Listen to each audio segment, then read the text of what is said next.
வணக்கம் நண்பர்களே. நம்ம தமிழ் பாரம்பரிய உணவு முறையிலையும் சித்த மருத்துவத்திலையும் சின்ன வெங்காயத்திற்கு ஒரு தனி இடம் உண்டு. வெங்காயம் செய்யாததை தாய் கூட செய்ய மாட்டான்னு நம்ம முன்னோர்கள் சும்மாவா சொன்னாங்க? ஆனால் தினமும் சின்ன வெங்காயம் சாப்பிட்டா உடம்புல என்னென்ன மாற்றங்கள் நடக்கும்? ஆண்களுக்கு இது உண்மையிலேயே பலம் தருமா? சர்க்கரை நோய், இதய ஆரோக்கியம், முடி வளர்ச்சிக்கு இது எப்படி உதவுது? யாரெல்லாம் இதை சாப்பிடக்கூடாது? இதையெல்லாம் பற்றி இந்த வீடியோவில் அறிவியல் ரீதியாகவும் பாரம்பரியம் மருத்துவ ரீதியாகவும் முழுசாக பார்க்க போகிறோம். வீடியோவை ஸ்கிப் பண்ணாமல் பாருங்கள். இடையில ரொம்ப முக்கியமான தகவலை சொல்ல போகிறேன். வாங்க வீடியோக்குள்ளே போகலாம்.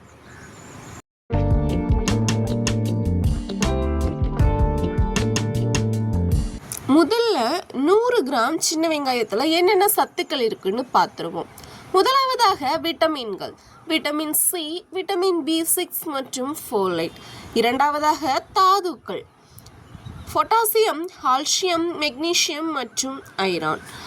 மூன்றாவதாக முக்கிய வேதிப்பொருட்கள், ஒரு சக்தி வாய்ந்த ஆன்டி ஆக்சிடென்ட்கள் மற்றும் சல்ஃபர் காம்பவுண்ட்ஸ்.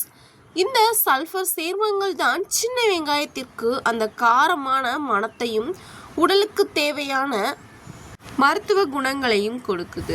இப்போது சின்ன வெங்காயம் சாப்பிட்றதுனால நமக்கு கிடைக்கக்கூடிய 10 முக்கிய நன்மைகளை பற்றி பார்க்க போகிறோம். முதலாவதாக இரத்த ஓட்டம் மற்றும் ஸ்டாமினா. சின்ன வெங்காயத்தில் இருக்கிற குவார்சடைன் இரத்த நாளங்களை விரிவடைய செய்து உடலின் எல்லா உறுப்புகளுக்கும் சீரான இரத்த ஓட்டத்தையும் ஆக்சிஜனையும் கொண்டு சேர்க்கிறது. இரண்டாவதாக ஆண்களுக்கான நன்மைகள். சித்த மருத்துவத்தில் உடலுக்கு பலமும் நரம்பு தளர்ச்சியை போக்கும் தன்மையும் சின்ன வெங்காயத்திற்கு உண்டுன்னு சொல்லப்படுது. மூன்றாவதாக இதய ஆரோக்கியம். இரத்தத்தில் இருக்கிற கெட்ட கொழுப்பை கட்டுப்படுத்தி மாரடைப்பு வராமல் இதயத்தை பாதுகாக்குது. நான்காவதாக நோய் எதிர்ப்பு சக்தி. விட்டமின் சி மற்றும் சல்ஃபர் நிறைஞ்சிருக்கிறதால அடிக்கடி வர்ற சளி, இருமல், காய்ச்சல் ஆகியவற்றில் இருந்து நம் உடலை பாதுகாக்கிறது. ஐந்தாவதாக செரிமானம் மற்றும் குடல் ஆரோக்கியம். இதில் இருக்கிற நார்ச்சத்து குடலில் இருக்கிற நல்ல பாக்டீரியாக்களை வளர்த்து செரிமானத்தை சீராக்குது. ஆறாவதாக இரத்த சர்க்கரை அளவு கட்டுப்பாடு. இன்சுலின் செயல்பாட்டை தூண்டி சர்க்கரை அளவை கட்டுப்பாட்டில் வைக்க உதவுது. ஏழாவதாக எலும்பு அடர்த்தி. வயது முதிர்வால் வர்ற எலும்பு தேய்மானத்தை தடுத்து எலும்புகளை வலுவாக்குது. எட்டாவதாக வீக்கம் மற்றும் மூட்டு வலி. உடலில் ஏற்படும் அலர்ஜி மற்றும் மூட்டு வீக்கத்தை குறைக்கும் பண்பு இதுக்கு இருக்கு. ஒன்பதாவதாக முடி மற்றும் தோலின் அழகு. இதில் இருக்கிற கொலாஜன் உற்பத்தி திறன் முடி கொட்டுவதை குறைத்து அடர்த்தியாக வளர உதவுது. பத்தாவதாக இரத்த சுத்திகரிப்பு. இரத்தத்தில் சேரும் நச்சுக்களை வெளியேற்றி உடலை தூய்மையாக்குகிறது. சரி, இந்த நன்மைகள் எல்லாம் கிடைக்கணும்னா சின்ன வெங்காயத்தை எப்படி சாப்பிடலாம்? ஃபர்ஸ்ட் முறை, காலையில் பழைய சாதம், கம்பங்கூழ் அல்லது மோருடன் 5 முதல் 7 சின்ன வெங்காயத்தை பச்சையாக சாப்பிடலாம். இரண்டாவது முறை, பச்சையாக சாப்பிட முடியாதவர்கள் 1 கப் தயிரில் பொடியாக நறுக்கிய சின்ன வெங்காயத்தை சேர்த்து சாப்பிடலாம்.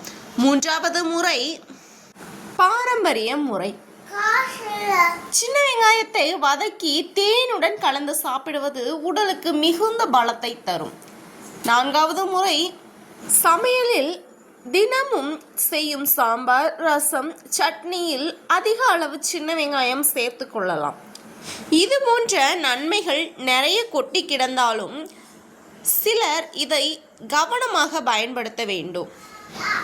இத்தகைய மருத்துவம் நிறைந்த சின்ன வெங்காயத்தை யாரெல்லாம் கவனமாக சாப்பிட வேண்டும் என்று பார்க்கலாம். அல்சர் உள்ளவர்கள், நெஞ்செரிச்சல் உள்ளவர்கள், ஹேஸ்ட்ரிக் அல்சர் உள்ளவர்கள் பச்சையாக சாப்பிடுவதை தவிர்க்க வேண்டும். இரத்தத்தை மெலிதாக்கும் மாத்திரை எடுப்பவர்கள், பிளட் தின்னர் சாப்பிடுபவர்கள் மருத்துவரிடம் ஆலோசித்த பிறகு அதிக அளவில் எடுத்துக்கொள்ள வேண்டும். அளவுன்றது ரொம்பவே முக்கியம். அளவுக்கு மிஞ்சினால் அமிர்தமும் நஞ்சு. ஒரு நாளைக்கு 5 முதல் 7 சின்ன வெங்காயத்திற்கு மேல் சாப்பிட்டால் வயிற்றுப்போக்கு அல்லது எரிச்சல் ஏற்படலாம். வெறும் சின்ன வெங்காயத்தை மட்டும் சாப்பிட்டால் போதாது மக்களே, இதோட சேர்த்து தினமும் 2 மற்றும் 3 லிட்டர் தண்ணீர் குடிக்கணும். 20லிருந்து 30 நிமிடம் நடைப்பயிற்சி அல்லது உடற்பயிற்சி செய்யணும். 7 முதல் 8 மணி நேரம் ஆழ்ந்த தூக்கம் அவசியம். புகைப்பிடித்தல், மதுப்பழக்கத்தை தவிர்க்க வேண்டும். இயற்கையான உணவு முறைகளும் ஆரோக்கியமான வாழ்வியல் முறைகளும் பின்பற்றுவோம். ஆரோக்கியமாக வாழ்வோம். இந்த வீடியோ உங்களுக்கு பயனுள்ளதாக இருந்தால் லைக் பண்ணுங்க, உங்க நண்பர்களுக்கு மற்றும் குடும்பத்தினர்களுக்கு ஷேர் பண்ணுங்க. மறக்காம கஷ்னி லைஃப் ஸ்டைல் சேனலை சப்ஸ்கிரைப் பண்ணி சப்போர்ட் பண்ணுங்க. நன்றி, வாழ்க வளமுடன். இன்னொரு பயனுள்ள தகவலோட வரேன். டாடா, பாய்.